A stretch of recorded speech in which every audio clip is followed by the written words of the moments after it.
शांत स्वरूप करुणामय भक्तन के रघुनाथ, नाम जपे जो हृदय से पाए भवसागर नाथ। हरे कृष्णा। आप सभी का दिन शुभ हो।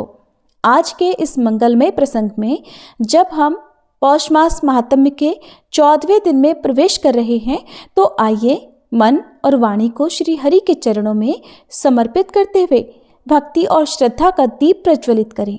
भागवत कथा केवल एक कथा ही नहीं, बल्कि आत्मा का परमात्मा से मिलन का एक सेतु है। ये जीवन को धर्म, कर्म और भक्ति से जोड़ने का माध्यम है।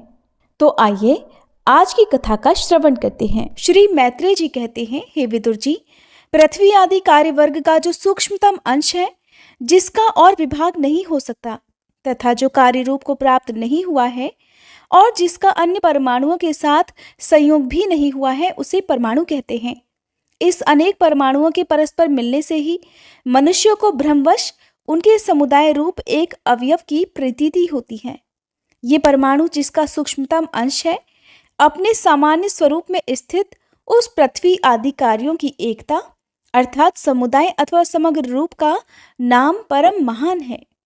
इस समय उसमें ना तो प्रलय आदि अवस्था भेद की स्फूर्ति होती है, न नवीन प्राचीन आदि काल भेद का भान होता है और न ही घटपट आदि वस्तु भेद की ही कल्पना होती है। हे साधु श्रेष्ठ, इस प्रकार ये वस्तु के सूक्ष्मतम और महत्तम स्वरूप का विचार हुआ। इसी के सादृश्य से परमाणु आदि अवस्थाओं में व्याप्त होकर व्यक्त पदार्थों को भोगने वाले सृष्टि आदि में समर्थ अव्यक्त स्वरूप भगवान काल की भी सूक्ष्मता और स्थूलता का अनुमान किया जा सकता है। जो काल प्रपंच की परमाणु जैसी सूक्ष्म अवस्था में व्याप्त रहता है, वह अत्यंत सूक्ष्म है, और जो सृष्टि से लेकर प्रलय पर्यंत उसकी सभी अवस्थाओं का भोग करता है, वह परम महान है। दो परमाणु मिलकर एक अणु कहलाता है और तीन अणुओं के मिलने से एक त्रस रेणु होता है, जो झरोखों से होकर आई हुई सूर्य की किरणों के प्रकाश में आकाश में उड़ता देखा जाता है। ऐसे तीन त्रस रेणुओं को पार करने में सूर्य को जितना समय लगता है, उसे त्रुटि कहते हैं। इससे 100 गुना काल वेद कहलाता है और 3 वेद का एक लव होता है। 3 लव को एक निमेष और 3 निमेष को एक क्षण कहते हैं। 5 क्षण की एक काष्ठा होती है और 15 काष्ठा का एक लघु। 15 लघु की एक नाडिका अर्थात दंड कही जाती है। 2 नाडिका का एक मुहूर्त होता है और दिन के घटने बढ़ने के अनुसार अर्थात दिन और रात्रि की दोनों संधियों के 2 मुहूर्तों को छोड़कर 6 या 7 नाडिका का एक प्रहर होता है, वह याम कहलाता है, जो मनुष्य के दिन या रात का चौथा भाग होता है। 6 पल तांबे का एक ऐसा बर्तन बनाया जाए जिसमें एक प्रस्थ जल आ जाए और 4 माशे सोने की 4 अंगुल लंबी सलाई बनवाकर उसके द्वारा उस बर्तन के पेंदे में छेद करके उसे जल में छोड़ दिया जाए। जितने समय में एक प्रस्थ जल उस बर्तन में भर जाए, वह बर्तन जल में डूब जाए, उतने समय को एक नाडिका कहते हैं। हे विदुर जी, 4-4 पहर के मनुष्य के दिन और रात होते हैं और 15 दिन रात का एक पक्ष होता है, जो शुक्ल और कृष्ण भेद से 2 प्रकार का माना गया है। इन दोनों पक्षों को मिलाकर एक मास होता है, जो पितरों का एक रात और एक दिन है। 2 मास का एक ऋतु और 6 मास का एक अयन होता है। अयन दक्षिणायन और उत्तरायण भेद से 2 प्रकार का होता है। ये दोनों अयन मिलकर देवताओं के एक दिन रात होते हैं तथा मनुष्य लोक में ये वर्ष और 12 मास कहे जाते हैं। ऐसे 100 वर्ष की मनुष्य की परम आयु बताई गई है। चंद्रमा आदि ग्रह, अश्विनी आदि नक्षत्र और समस्त तारामंडल के अधिष्ठाता काल स्वरूप भगवान सूर्य परमाणु से लेकर संवत्सर पर्यंत काल में 12 राशि रूप संपूर्ण भुवन कोश की निरंतर परिक्रमा किया करते हैं। सूर्य, बृहस्पति, सवन, चंद्रमा और नक्षत्र संबंधी महीनों के भेद से ये वर्ष ही संवत्सर, परिवत्सर, इडावत्सर, अनुवत्सर और वत्सर कहा जाता है। हे विदुर जी, इन 5 प्रकार के वर्षों की प्रवृत्ति करने वाले भगवान सूर्य की तुम उपहार आदि समर्पित करके पूजा करो। ये सूर्यदेव पंचभूतों में से तेज स्वरूप हैं और अपनी काल शक्ति से बीज आदि पदार्थों की अंकुर उत्पन्न करने की शक्ति को अनेक प्रकार से कार्योन्मुख करते हैं। ये पुरुषों की मोह निवृत्ति के लिए उनकी आयु का क्षय करते हुए आकाश में विचरते हैं और ये ही सकाम पुरुषों को यज्ञ आदि कर्मों से प्राप्त होने वाले स्वर्ग आदि मंगलमय फलों का भी विस्तार करते हैं। विदुर जी कहने लगे, हे मुनिवर, आपने देवता, पितर और मनुष्यों की परमायु का वर्णन तो किया। अब जो सनकादि ज्ञानी मुनिजन त्रिलोकी से बाहर कल्प से भी अधिक काल तक रहने वाले हैं, उनकी भी आयु का वर्णन कीजिए। आप भगवान काल की गति भलीभांति जानते हैं, क्योंकि ज्ञानी लोग अपनी योग सिद्ध दिव्य दृष्टि से सारे संसार को देख लेते हैं। मैत्रेय जी कहने लगे, हे विदुर जी, सतयुग, त्रेता, द्वापर और कली ये 4 युग अपनी संध्या और संध्यांशों के सहित देवताओं के 12 सहस्त्र वर्ष तक रहते हैं, ऐसा बतलाया गया है। इन सत्यादि चारों युगों में क्रमशः 4, 3, 2 और 1 सहस्त्र दिव्य वर्ष होते हैं और प्रत्येक में जितने सहस्त्र वर्ष होते हैं उससे 2 गुने 100 वर्ष उनकी संध्या और संध्यांशों में होते हैं। युग की आदि में संध्या होती है और अंत में संध्यांश। इनकी वर्ष गणना सैकड़ों की संख्या में बतलाई गई है। इनके बीच का जो काल होता है उसी को काल वेताओं ने युग कहा है। प्रत्येक युग में एक एक विशेष धर्म का विधान पाया जाता है। सतयुग के मनुष्यों में धर्म अपने चारों चरणों से रहता है और फिर अन्य युगों में अधर्म की वृद्धि होने से उसका एक एक चरण क्षीण होता जाता है। प्यारे विदुर जी, त्रिलोकी से बाहर महलोक से ब्रह्मलोक पर्यंत यहाँ की 1 सहस्त्र चतुर्युगी का एक दिन होता है और इतनी ही बड़ी रात्रि होती है जिसमें जगतकर्ता ब्रह्मा जी शयन करते हैं। उस रात्रि का अंत होने पर इस लोक का कल्प आरंभ होता है। उसका क्रम जब तक ब्रह्मा जी का दिन रहता है तब तक चलता है। उस कल्प में 14 मनु हो जाते हैं। प्रत्येक मनु 71 चतुर्युगी से कुछ अधिक काल तक अपना अधिकार भोगता है। प्रत्येक मनवंतर में भिन्न भिन्न मनवंशी राजा लोग, सप्तऋषि, देवगण, इंद्र और उनके अनुयायी गंधर्वादी साथ ही साथ अपना अधिकार भोगते हैं। ये ब्रह्मा जी की प्रतिदिन की सृष्टि है जिसमें तीनों लोकों की रचना होती है।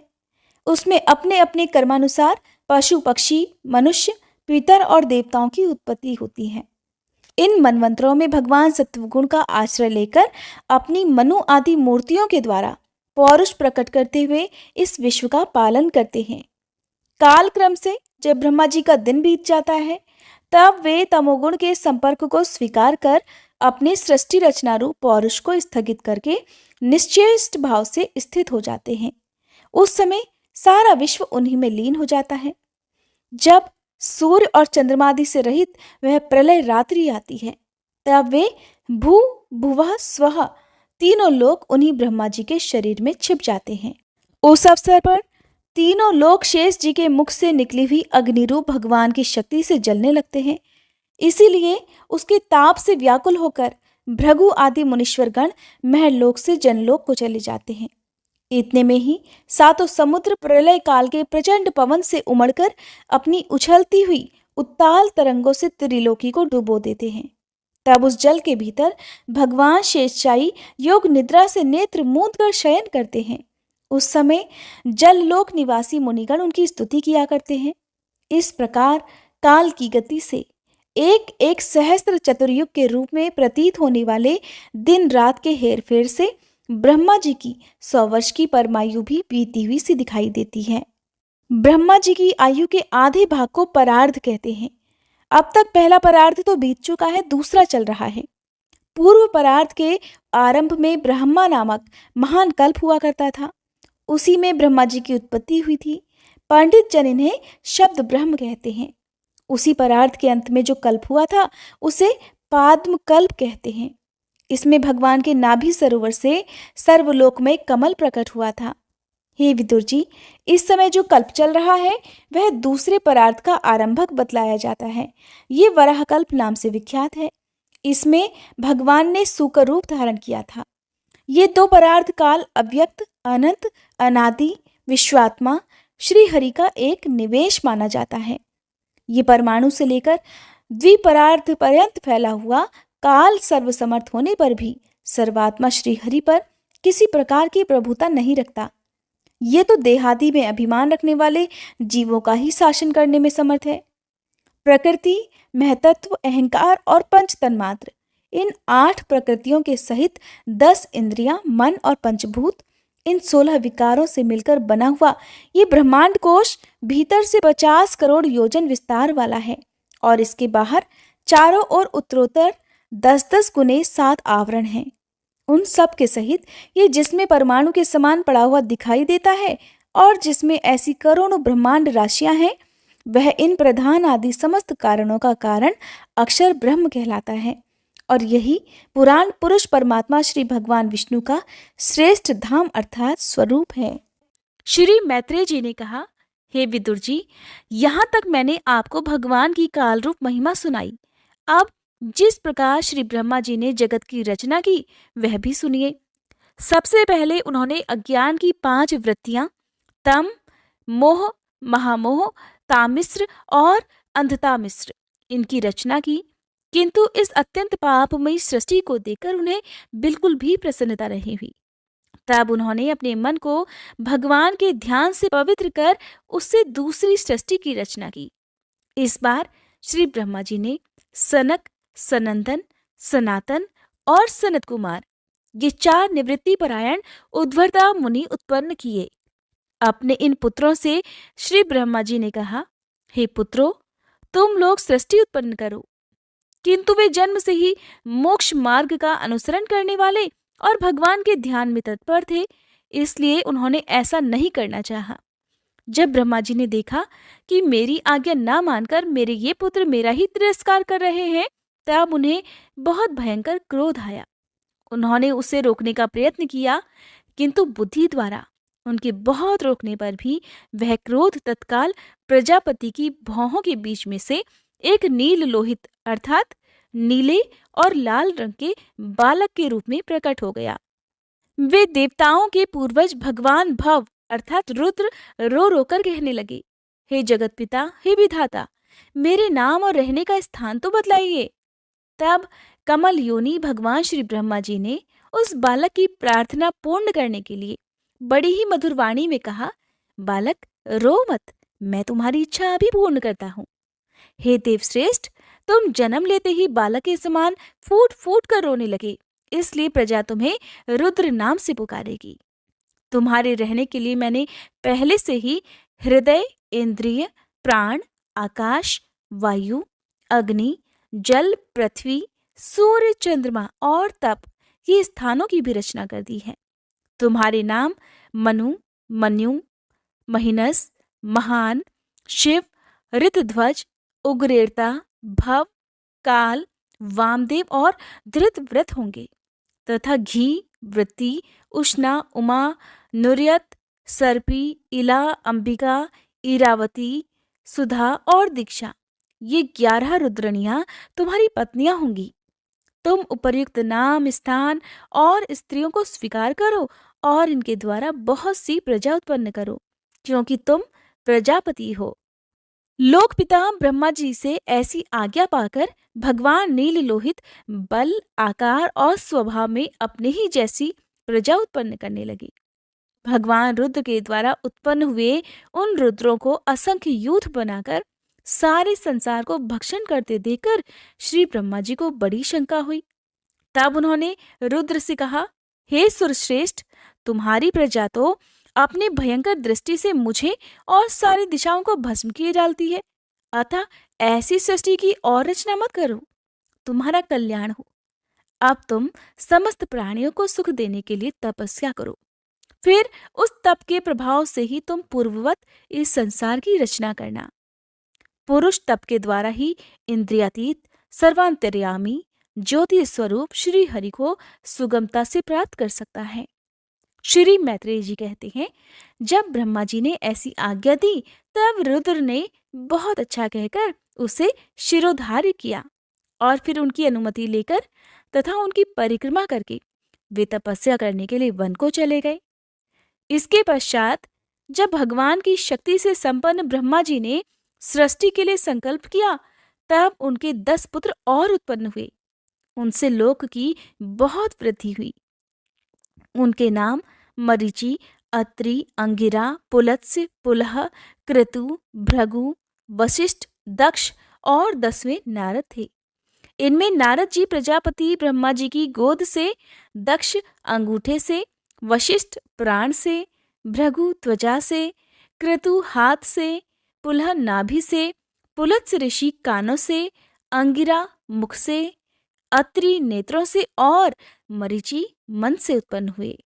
फिर उनके दाएं स्तन से धर्म उत्पन्न हुआ, जिसकी पत्नी मूर्ति से स्वयं नारायण अवतीर्ण हुए, और उनकी पीठ से अधर्म का जन्म हुआ, और उससे संसार को भयभीत करने वाला मृत्यु उत्पन्न हुआ। इस प्रकार श्री ब्रह्मा जी के हृदय से काम, भौहों से क्रोध, नीचे के होठ से लोभ, मुख से वाणी की अधिष्ठात्री देवी सरस्वती, लिंग से समुद्र, गुदा से पाप का निवास स्थान अर्थात राक्षसों का अधिपति नैऋति, छाया से देवहूति के पति भगवान कर्दम जी उत्पन्न हुए। इस तरह ये सारा जगतकर्ता ब्रह्मा जी के शरीर और मन से उत्पन्न हुआ। हे विदुर जी, भगवान ब्रह्मा की कन्या सरस्वती बड़ी ही सुकुमारी और मनोहर थी। हमने सुना है एक बार उसे देखकर ब्रह्मा जी काम मोहित हो गए थे। यद्यपि वह स्वयं वासनाहीन थी, उन्हें ऐसा अधर्ममय संकल्प करते देखकर उनके पुत्र मरीचि आदि ऋषियों ने उन्हें विश्वास पूर्वक समझाया, हे पिताश्री, आप समर्थ हैं, फिर भी अपने मन में उत्पन्न हुए काम के वेग को न रोककर पुत्री का मन जैसा दुस्तर पाप करने का संकल्प कर रहे हैं। ऐसा तो आपसे पूर्ववर्ती किसी भी ब्रह्मा ने नहीं किया और न ही आगे कोई करेगा। हे जगत गुरु, आप जैसे तेजस्वी पुरुषों को भी ऐसा कार्य शोभा नहीं देता, क्योंकि आप लोगों के आचरणों का अनुसरण करने से ही तो संसार का कल्याण होता है। जिन श्री भगवान ने अपने स्वरूप में स्थित इस जगत को अपने ही तेज से प्रकट किया है, उन्हें नमस्कार है।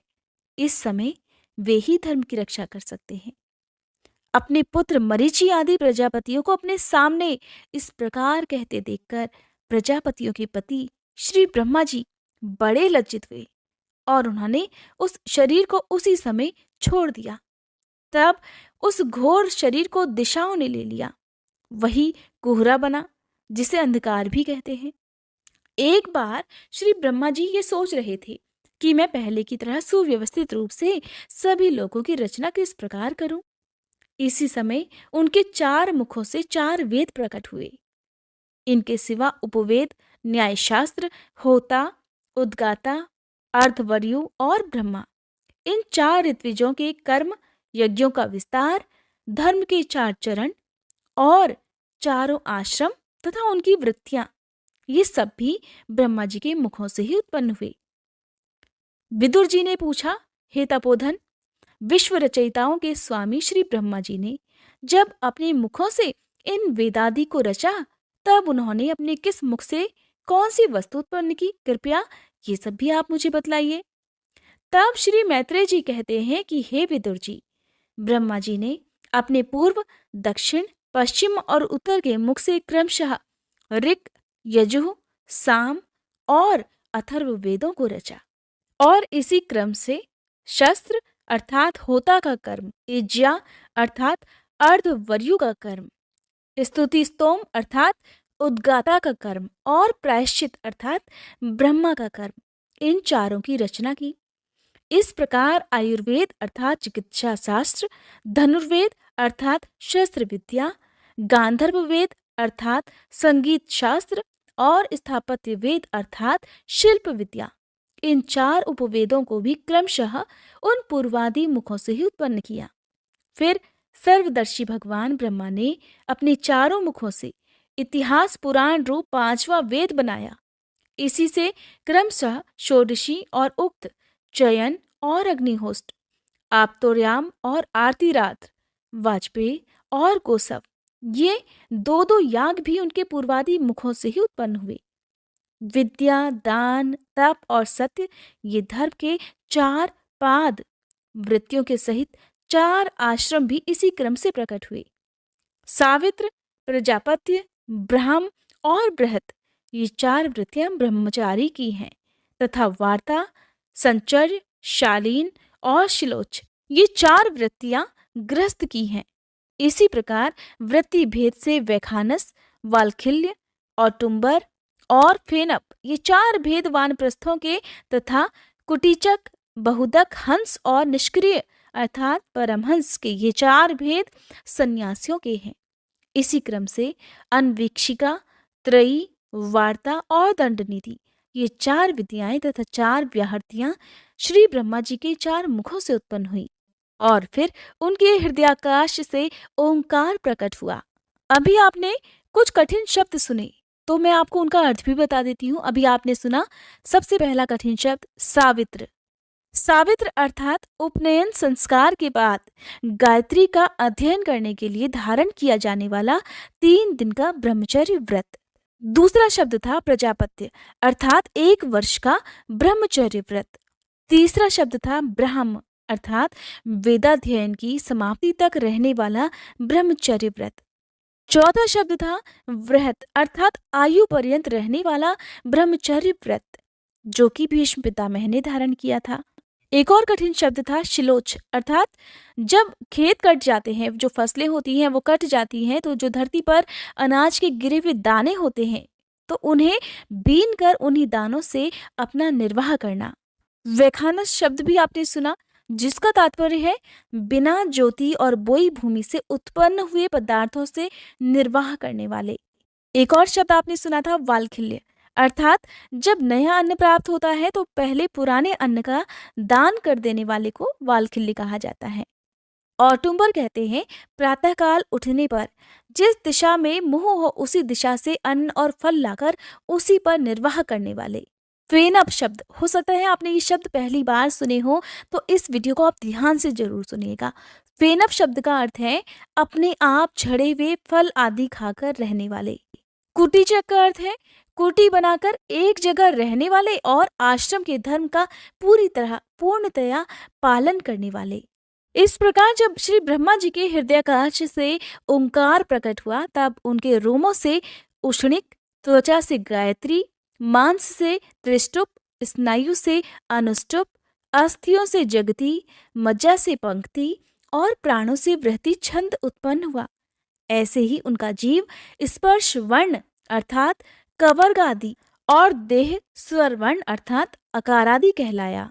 इसी प्रकार उनकी क्रीड़ा से ऋषभ, निषाद, गांधार, षडज, मध्यम, धैवत और पंचम, ये 7 स्वर हुए। हे तात, ब्रह्मा जी शब्द ब्रह्म स्वरूप हैं।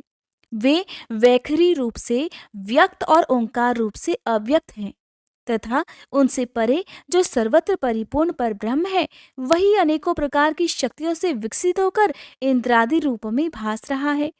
हे विदुर जी, ब्रह्मा जी ने पहला कामासक्त शरीर जिससे कोहरा बना था छोड़ने के पश्चात दूसरा शरीर धारण करके विश्व विस्तार का विचार किया। वे देख चुके थे कि मरीचि आदि महान शक्तिशाली ऋषियों से भी सृष्टि का विस्तार अधिक नहीं हुआ, अतः वे मन ही मन पुनः चिंता करने लगे। अहो, बड़ा आश्चर्य है, मेरे निरंतर प्रयत्न करने पर भी प्रजा की वृद्धि नहीं हो रही है। ऐसा प्रतीत होता है कि इसमें देव ही कुछ विघ्न डाल रहा है। जिस समय यथोचित क्रिया करने वाले श्री ब्रह्मा जी इस प्रकार देव के विषय में विचार कर ही रहे थे कि उसी समय अकस्मात उनके शरीर के 2 भाग हो गए। क ब्रह्मा जी का नाम है, उन्हीं से विभक्त होने के कारण शरीर को काय कहते हैं। काय अर्थात काया। उन दोनों विभागों से एक स्त्री पुरुष का जोड़ा प्रकट हुआ। उनमें से जो पुरुष था वह सार्वभौम सम्राट स्वयंभू मनु हुए और जो स्त्री थी वह उनकी महारानी शत्रुपा हुई। इस प्रकार स्वयंभू मनु और उनकी पत्नी से प्रजा की वृद्धि होने लगी। महाराज स्वयंभू मनु ने शत्रुपा से 5 संतानें उत्पन्न की। हे साधु शिरोमणि विदुर जी, उनमें प्रियव्रत और उत्तानपाद 2 पुत्र थे तथा आकुति, देवहूति और प्रसूति 3 कन्याएं थीं। मनु जी ने आकुति का विवाह रुचि प्रजापति से किया। मंझली कन्या देवहूति कर्दम जी को दे दी और प्रसूति दक्ष प्रजापति को। इन तीनों कन्याओं की संतति से सारा संसार भर गया। श्री सुखदेव जी ने कहा, हे राजन, मुनिवर मैत्रेय जी के मुख से ये परम पुण्यमयी कथा सुनकर श्री विदुर जी ने फिर पूछा, क्योंकि भगवान की लीला कथा में इनका अत्यंत अनुराग हो गया था। विदुर जी ने कहा, हे मुने, स्वयंभू मनु ब्रह्मा जी के प्रिय पुत्र महाराज स्वयंभू मनु ने अपनी प्रिय पत्नी शतरूपा को पाकर फिर क्या किया? आप साधु शिरोमणि हैं। अब आप कृपा कर मुझे आदिराज राजर्षि स्वयंभू मनु का पवित्र चरित्र सुनाइए। वे श्री हरि के शरणापत्र थे, इसीलिए उनका चरित्र सुनने में मेरी बहुत श्रद्धा हो रही है। जिनके हृदय में श्री मुकुंद के चरणारविंद विराजमान हैं, उन भक्तजनों के गुणों को श्रवण करना ही मनुष्यों के बहुत दिनों तक किए गए शास्त्राभ्यास के श्रम का मुख्य फल है, ऐसा विद्वानों का श्रेष्ठ मत है। श्री सुखदेव जी कहते हैं, हे राजन, विदुर जी सहस्त्र शीर्षो भगवान श्री हरि के चरणाश्रित भक्त थे। उन्होंने जब विनय पूर्वक भगवान की कथा के लिए प्रेरणा की, तब मुनिवर मैत्रेय का रोम रोम खिल उठा। उन्होंने कहा, जब अपनी भार्या शतरूपा के साथ स्वयंभू मनु का जन्म हुआ, तब उन्होंने बड़ी नम्रता से हाथ जोड़कर श्री ब्रह्मा जी से कहा, हे भगवान, एकमात्र आप ही समस्त जीवों के जन्मदाता और जीविका प्रदान करने वाले पिता हैं। फिर भी हम आपकी संतान ऐसा कौन सा कर्म करें जिससे आपकी सेवा बन सके? हे पूज्यपाद, हम आपको नमस्कार करते हैं। आप हमसे हो सकने योग्य किसी ऐसे कार्य के लिए हमें आज्ञा दीजिए जिससे इस लोक में हमारी सर्वत्र कीर्ति हो और परलोक में सद्गति प्राप्त हो सके।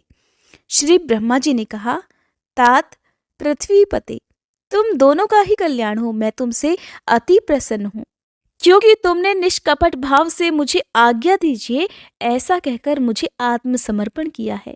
वीर, पुत्रों को अपने पिता की इसी रूप में ही पूजा करनी चाहिए।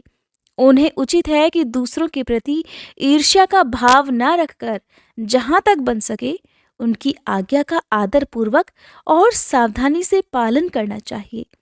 तुम अपनी इस भार्या से अपने ही समान गुणवती संतति उत्पन्न करके धर्मपूर्वक पृथ्वी का पालन करो और यज्ञों के द्वारा श्री हरि की आराधना करो। हे राजन, प्रजा पालन से मेरी बड़ी सेवा होगी और तुम्हें प्रजा का पालन करते देखकर भगवान श्री हरि भी तुमसे प्रसन्न होंगे। जिन पर यज्ञ मूर्ति जनार्दन भगवान प्रसन्न नहीं होते, उनका सारा श्रम व्यर्थ ही जाता है, क्योंकि वे तो एक प्रकार से अपनी आत्मा का ही अनादर करते हैं।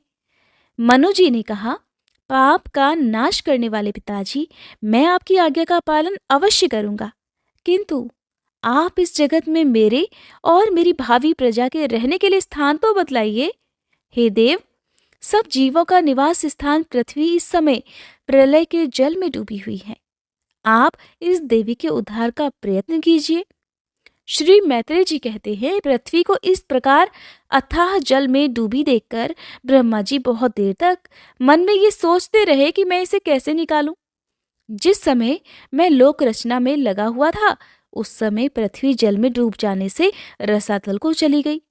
हम लोग सृष्टि कार्य में नियुक्त हैं, अतः इसके लिए हमें और क्या करना चाहिए?